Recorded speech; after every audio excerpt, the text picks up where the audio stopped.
Assalamualaikum warahmatullahi wabarakatuh. Kami dari kelompok 8 akan menjelaskan materi mengenai hukum persaingan usaha. Sebelumnya saya akan memperkenalkan diri. Saya Hana Salsabila dengan NIM 211052-2015 dan rekan saya Akbar. Saya Akbar Kurniawansyah dengan NIM 21105-22011. Saya kembalikan ke moderator. Kemudian Fardisal.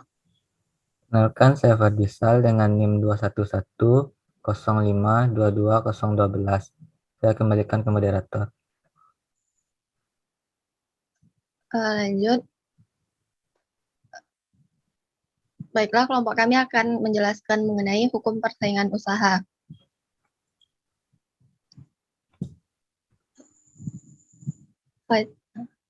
Istilah dan pengertian hukum persaingan usaha. Hukum persaingan usaha terdiri dari kata hukum dan persaingan usaha. Hukum merupakan pengatur dan petunjuk dalam kehidupan bermasyarakat, sehingga hukum selalu sesuai dengan situasi dan kondisi masyarakat itu sendiri.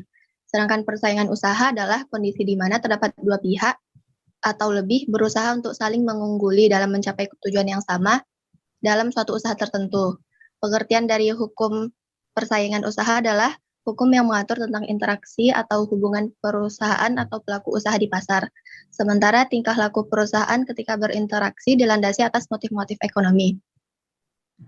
Pengertian persaingan usaha secara yuridis selalu dikaitkan dengan persaingan dalam ekonomi yang berbasis pada pasar, di mana pelaku usaha baik perusahaan maupun penjual secara bebas berupaya untuk mendapatkan konsumen guna mencapai tujuan usaha atau perusahaan tertentu yang didirikannya.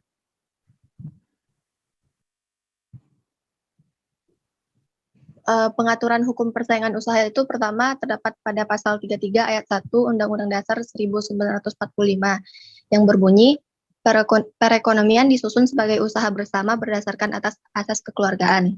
Maksudnya adalah sistem ekonomi yang dikembangkan seharusnya tidak berbasis persaingan, serta asas yang individualistik. Pemikiran demokrasi ekonomi perlu diwujudkan dalam menciptakan kegiatan ekonomi yang sehat. Maka perlu disusun undang-undang tentang larangan praktik monopoli. Persaingan usaha tidak sehat yang dimaksudkan untuk menegakkan aturan hukum dan memberikan perlindungan yang sama bagi setiap pelaku usaha di dalam upaya untuk menciptakan persaingan usaha yang sehat. Kemudian pengaturan hukum mengenai persaingan usaha yang kedua itu adalah Undang-Undang Nomor 5 Tahun 1999 tentang larangan praktik monopoli dan persaingan usaha tidak sehat, diundangkan dalam Lembaran Negara Republik Indonesia tahun 1999 nomor 33 pada tanggal 5 Maret 1999 dan berlaku secara efektif 1 tahun sejak diundang-undangkan. Pentingnya hukum persaingan usaha. Perlu disusun undang-undang tentang larangan praktik monopoli dan persaingan usaha tidak sehat yang dimaksudkan untuk menegakkan aturan hukum untuk memberikan perlindungan yang sama bagi setiap pelaku usaha di dalam upaya menciptakan persaingan usaha yang sehat. Tujuan diadakannya Undang-Undang Nomor 5 Tahun 99 di antara lain adalah untuk menjaga kepentingan umum, menciptakan efisiensi ekonomi nasional sebagai salah satu upaya meningkatkan kesejahteraan rakyat. Kemudian mewujudkan iklim usaha yang kondusif melalui pengaturan persaingan usaha yang sehat. Yang ketiga, mencegah praktik monopoli atau persaingan usaha tidak sehat yang ditimbulkan oleh pelaku usaha. Dan yang terakhir, berusaha menciptakan efektivitas dan efisiensi dalam kegiatan usaha. Selanjutnya yaitu perjanjian-perjanjian yang dilarang. Sebagaimana dimaksud dalam Undang-Undang Nomor 5 Tahun 1999, praktik monopoli dan persaingan usaha tidak sehat antara lain meliputi. Yang pertama yaitu perjanjian oligopoli. Pasal 4 Undang-Undang Nomor 5 Tahun 1999 melarang pelaku usaha melakukan perjanjian oligopoli, yaitu perjanjian dua pelaku usaha atau lebih untuk menguasai produksi dan atau pemasaran suatu barang dan jasa yang dapat mengakibatkan praktek monopoli dan persaingan usaha tidak sehat. Dalam UU LPM tidak semua oligopoli dilarang. Yang dilarang adalah praktek oligopolinya.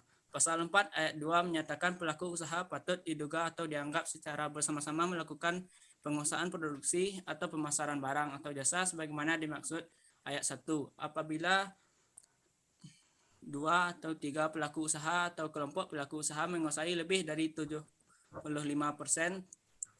pangsa pasar satu jenis barang atau jasa tertentu.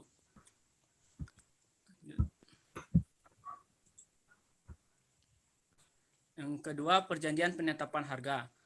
Undang-Undang Nomor 5 Tahun 1999 melarang pelaku usaha untuk melakukan perjanjian dengan persaingannya untuk menetapkan harga atas suatu barang dan atau jasa yang harus dibayar konsumen atau pelanggannya.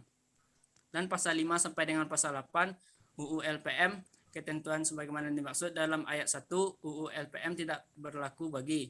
Yang pertama, yaitu suatu perjanjian yang dibuat dalam suatu usaha patungan atau suatu perjanjian yang didasarkan undang-undang yang berlaku. Lanjut. Perjanjian diskriminasi harga, Price Discrimination Agreement, pasal 6 Undang-Undang Nomor 5 Tahun 1999 melarang setiap perjanjian diskriminasi harga, di mana bunyi pasal tersebut antara lain: pelaku usaha dilarang membuat perjanjian yang mengakibatkan pembeli yang satu harus membayar dengan harga yang berbeda dari harga yang harus dibayar oleh pembeli lain untuk barang dan atau jasa yang sama, dan juga diatur dalam pasal 6 sampai dengan pasal 8 UU LPM. Dalam hal ini terdapat 3 jenis tingkatan strategis diskriminasi harga, yaitu tingkat pertama, tingkat kedua, ketiga, di mana setiap tingkat menuntut informasi yang berbeda mengenai konsumen, yaitu tingkat pertama diskriminasi harga, di mana produsen akan menetapkan harga yang berbeda untuk setiap konsumen. Setiap konsumen akan dikenakan harga tertinggi yang sanggup dibayarnya. Kedua, tingkat harga kedua. Pada strategi ini, produsen menerapkan harga yang berbeda untuk setiap pembelinya berdasarkan jumlah barang yang lebih banyak diberikan harga per unit yang lebih murah. Makin sedikit barang yang dibeli, harga per unitnya semakin mahal. Strategi ini banyak dilakukan pada penjualan grosir atau pasar swalayan besar. Ketika diskriminasi harga tingkat ketiga, umumnya diterapkan produsen yang mengetahui bahwa permintaan atas produk mereka beragam secara sistematik berdasarkan karakteristik konsumen kelompok demografis. Pada kondisi ini, produsen dapat memperoleh keuntungan dengan mengenakan tarif yang berbeda untuk setiap kelompok konsumen yang berbeda. Selanjutnya, penetapan harga jual kembali, sell price maintain, vertical price fixing. Pasal 8 Undang-Undang Nomor 5 Tahun 1999 menyatakan bahwa pelaku usaha dilarang membuat perjanjian dengan pelaku usaha lain yang membuat persyaratan bahwa penerima barang atau jasa tidak akan menjual atau memasuk kembali barang atau jasa yang diterimanya dengan harga yang lebih rendah daripada harga yang telah diperjanjikan, sehingga dapat mengakibatkan terjadinya persaingan usaha tidak sehat. Selanjutnya, perjanjian pembagian wilayah, market division. Prinsipnya, perjanjian antara pelaku usaha untuk membagi wilayah pemasaran di antara mereka akan berakibat kepada eksploitasi terhadap konsumen, di mana konsumen tidak mempunyai pilihan yang cukup baik dari segi barang maupun harga. Undang-Undang Nomor 5 Tahun 1999 melarang perbuatan tersebut dalam pasal 9 yang menyatakan bahwa pelaku usaha dilarang membuat perjanjian dengan pelaku usaha persaingan yang bertujuan untuk membagi wilayah pemasaran atau lokasi pasar terhadap barang atau jasa, sehingga dapat mengakibatkan terjadinya praktek monopoli dan persaingan usaha tidak sehat. Selanjutnya, harga pemangsa atau jual rugi. Predator pricing adalah salah satu bentuk strategi yang dilakukan oleh pelaku usaha dalam menjual produk dengan harga di bawah biaya produksi, average cost atau marginal cost. Tujuan utama dari predatory pricing untuk menyingkirkan pelaku usaha pesaing dari pasar dan juga mencegah pelaku usaha yang berpotensi menjadi pesaing untuk masuk ke dalam pasar yang sama.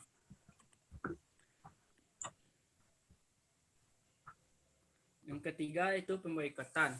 Pasal 10 ayat 1 Undang-Undang Nomor 5 Tahun 1999 menyatakan bahwa pelaku usaha dilarang membuat perjanjian dengan pelaku usaha pesaingnya yang dapat menghalangi pelaku usaha lain untuk melakukan usaha yang sama, baik untuk tujuan pasar dalam negeri maupun pasar luar negeri.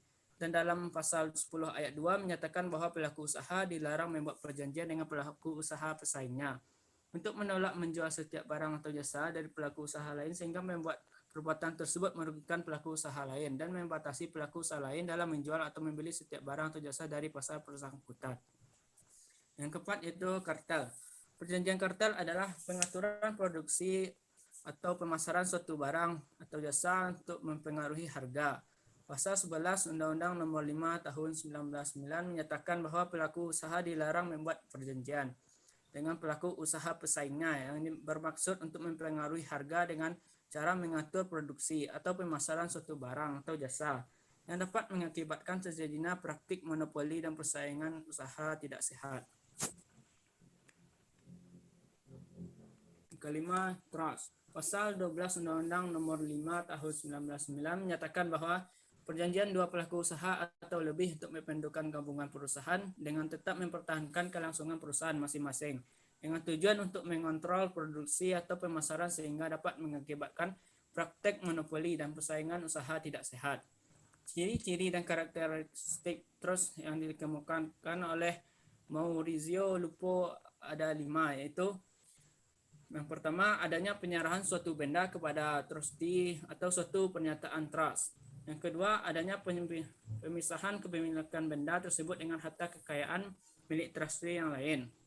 Yang ketiga, pihak yang menyerahkan benda tersebut atau settlor kehilangan kewenangan atas benda tersebut. Yang keempat, adanya pihak yang memperoleh kenikmatan atau beneficiary atau suatu tujuan penggunaan benda tersebut yang dikaitkan dengan kewajiban trustee untuk melaksanakan. Yang kelima, adanya unsur kepercayaan fiduciary component dalam penyelenggaraan kewajiban trustee tersebut, khususnya yang berkaitan dengan benturan kepentingan. Yang keenam, perjanjian dengan pihak luar negeri. Pelaku usaha dilarang membuat perjanjian dengan pihak luar negeri yang memuat ketentuan yang dapat mengakibatkan terjadinya praktek monopoli atau persaingan usaha tidak sehat.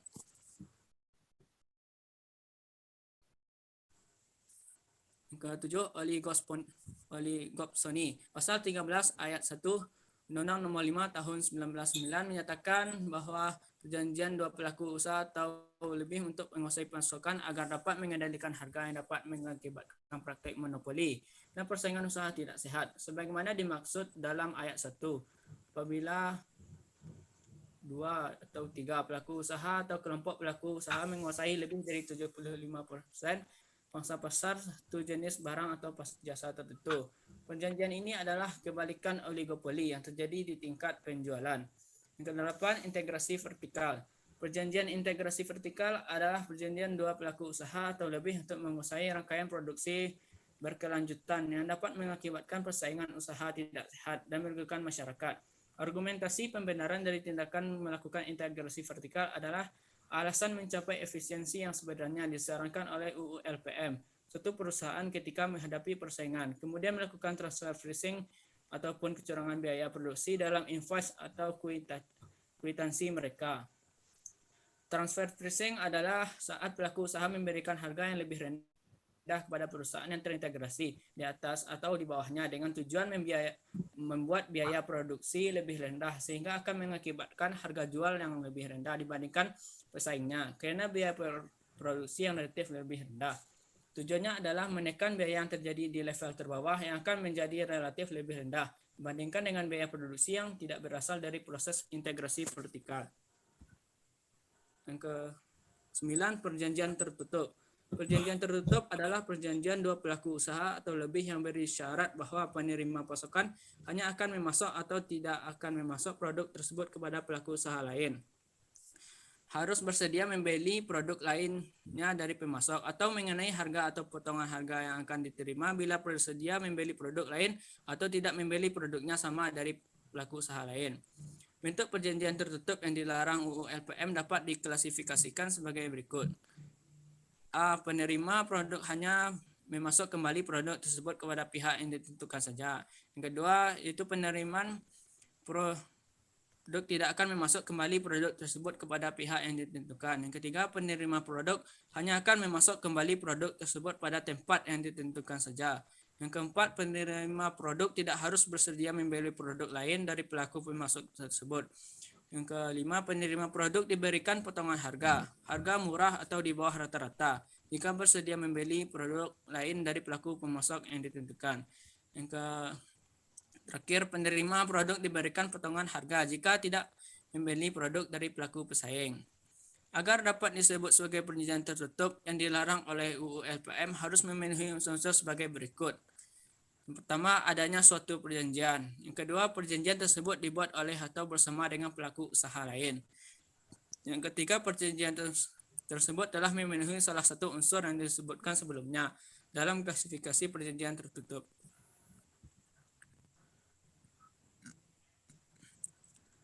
Saya kembalikan ke moderator. Baiklah, untuk materi selanjutnya akan disampaikan oleh Fardisal. Kepada Fardisal dipersilakan. Baiklah, saya akan melanjutkannya. Perbuatan-perbuatan yang dilarang. Beberapa kegiatan yang dilarang dalam Undang-Undang Nomor 5 Tahun 1999 adalah sebagai berikut.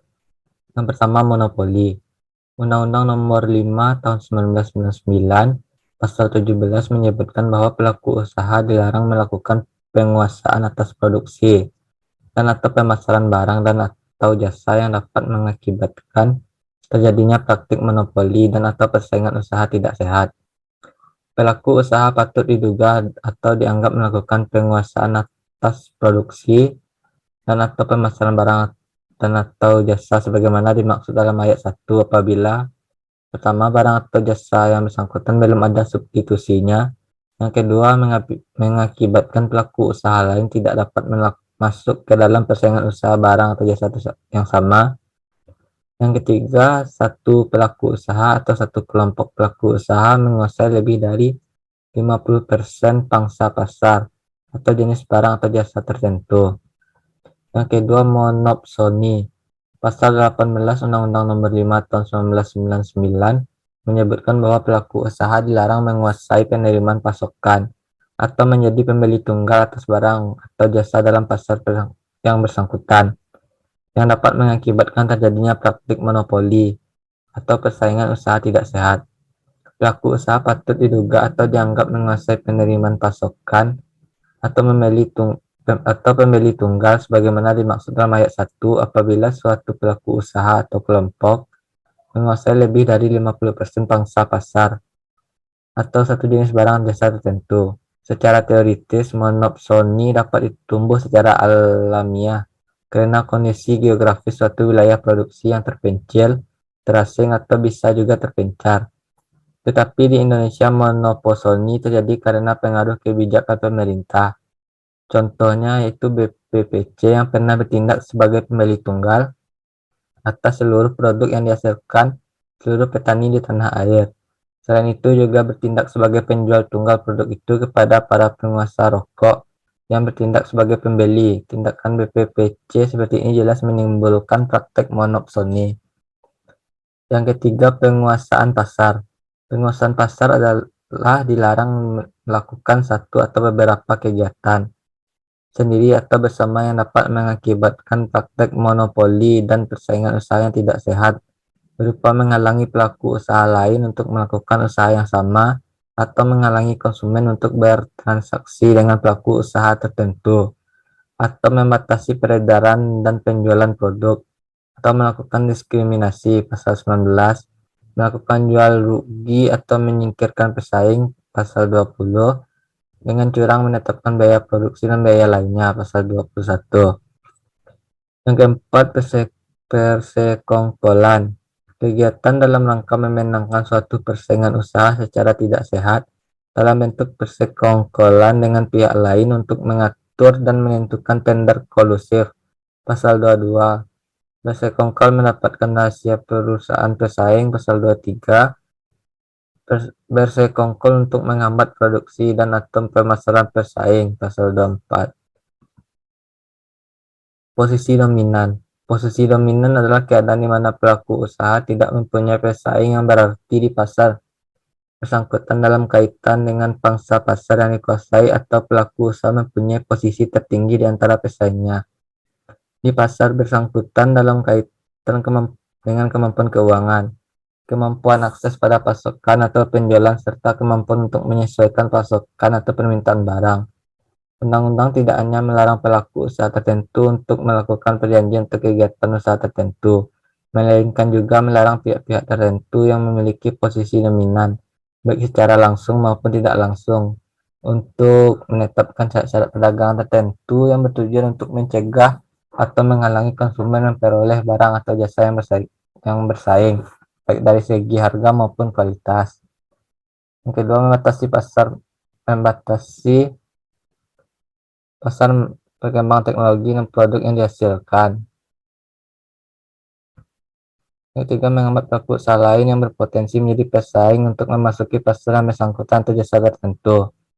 Penjual yang memiliki posisi dominan dapat mengarah kepada penjual yang monopolis, sehingga dapat menentukan harga atau menciptakan hambatan masuk ke pasar bagi para penjual baru atau penjual yang tidak diinginkan. Pelaku usaha disebut memiliki posisi dominan apabila satu pelaku usaha atau sekelompok pelaku usaha menguasai 50% atau lebih pangsa pasar satu jenis barang tertentu. KPPU, Komisi Pengawas Persaingan Usaha, adalah lembaga baru yang diperkenalkan dalam Undang-Undang Nomor 5 Tahun 1999. Pembentukannya secara resmi melalui Kepres Nomor 75 Tahun 1999 dengan melalui serangkaian tahap pemilihan yang cukup alot melibatkan pemerintah dan DPR. Ada dua alasan dari pembentukan lembaga KPPU ini, pertama alasan filosofis yang dijadikan dasar pembentuknya, yaitu dalam mengawasi pelaksanaan suatu aturan hukum diperlukan suatu lembaga yang mendapatkan kewenangan dari negara. Dan yang kedua ada alasan sosiologis, yakni alasan sosiologis jadikan dasar pembentukan KPPU adalah menurunnya citra pengadilan dalam memeriksa dan mengadili suatu perkara, serta beban perkara pengadilan sudah menumpuk. Dapat dikatakan bahwa kewenangan dimiliki komisi sangat besar, yang meliputi juga kewenangan yang dimiliki oleh lembaga peradilan. Fungsi KPPU yaitu yang pertama penilaian terhadap perjanjian, kegiatan usaha, dan penyalahgunaan posisi dominan. Yang kedua pengambilan tindakan sebagai pelaksanaan kewenangan. Dan yang ketiga adalah pelaksanaan administratif. Kewenangan KPU yaitu menerima laporan dari masyarakat, melakukan penelitian tentang dugaan pelanggaran Undang-Undang Nomor 5 1999, melakukan penyelidikan dan pemeriksaan, menyimpulkan hasil penyelidikan dan pemeriksaan, memanggil pelaku usaha yang diduga melanggar, memanggil dan menghadirkan saksi-saksi ahli, meminta bantuan penyidik untuk huruf E dan F, meminta keterangan instansi pemerintah, mendapatkan, meneliti dan menilai alat bukti, memutuskan dan menetapkan kerugian, memberitahu putusan ke pihak-pihak, dan menyatukan sanksi administratif. Tugas KPPU yaitu menilai perjanjian antara pelaku usaha, menilai kegiatan pelaku usaha, menilai ada tidaknya penyalahgunaan posisi dominan, memberi saran pertimbangan atas kebijakan pemerintah, menyusun pedoman dan publikasi, memberikan laporan kerja secara berkala kepada Presiden dan DPR, dan mengambil tindakan sesuai kewenangannya. Saya kembalikan kepada moderator. Baiklah, saya akan melanjutkan penjelasan. Selanjutnya adalah tata cara penanganan perkara. Mengenai tata cara penanganan perkara atas dugaan pelanggaran Undang-Undang Nomor 5 Tahun 1999 terdiri dari 7 tahapan, antara lain pertama adalah penelitian dan klarifikasi laporan yang mencakup penyampaian laporan, kegiatan penelitian dan klarifikasi, hasil penelitian dan klarifikasi, dan jangka waktu penelitian. Yang kedua, pemberkasan yang mencakup pemberkasan, kegiatan pemberkasan, hasil pemberkasan, dan jangka waktu pemberkasan. Ketiga adalah gelar laporan yang mencakup rapat gelar laporan, hasil gelar laporan, dan jangka waktu gelar laporan. Yang keempat, pemeriksaan pendahuluan yang mencakup tim pemeriksa pendahuluan, kegiatan pemeriksaan pendahuluan, hasil pemeriksaan pendahuluan, jangka waktu pemeriksaan pendahuluan, dan perubahan perilaku. Kelima, pemeriksaan lanjutan tim.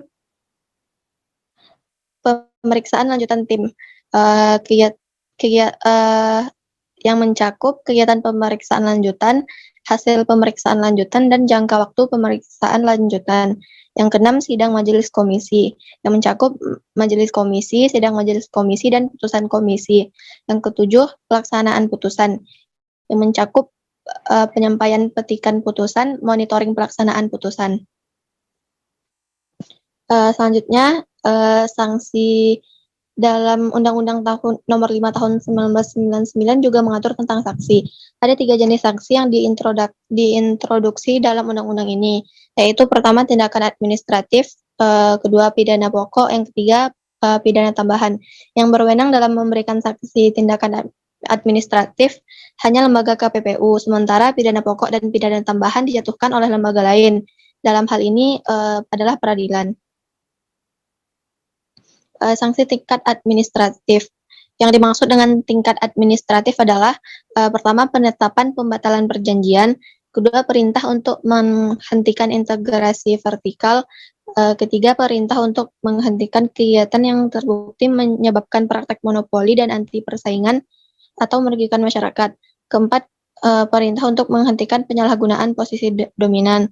Kelima, penetapan pembatalan penggabungan atau peleburan badan usaha atau pengambilan saham. Yang keenam, penetapan pembayaran ganti rugi. Yang ketujuh, pengenaan denda dari 1 miliar sampai 25 miliar.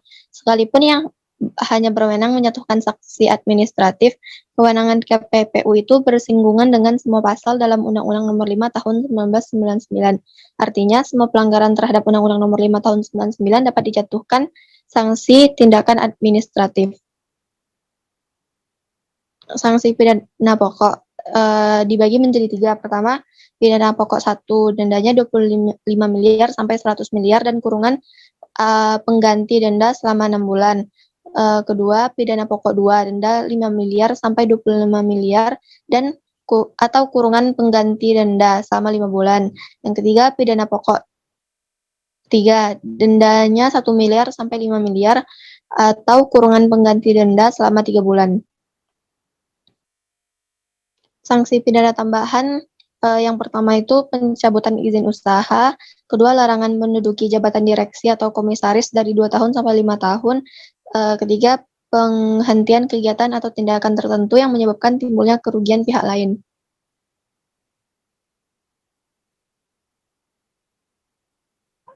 Belum ya? Baiklah, sekian penjelasan dari kelompok kami. Apabila teman-teman memiliki pertanyaan, silahkan diajukan pada saat pertemuan Zoom kita. Sekian dari kelompok kami, lebih dan kurang mohon dimaafkan. Assalamualaikum warahmatullahi wabarakatuh.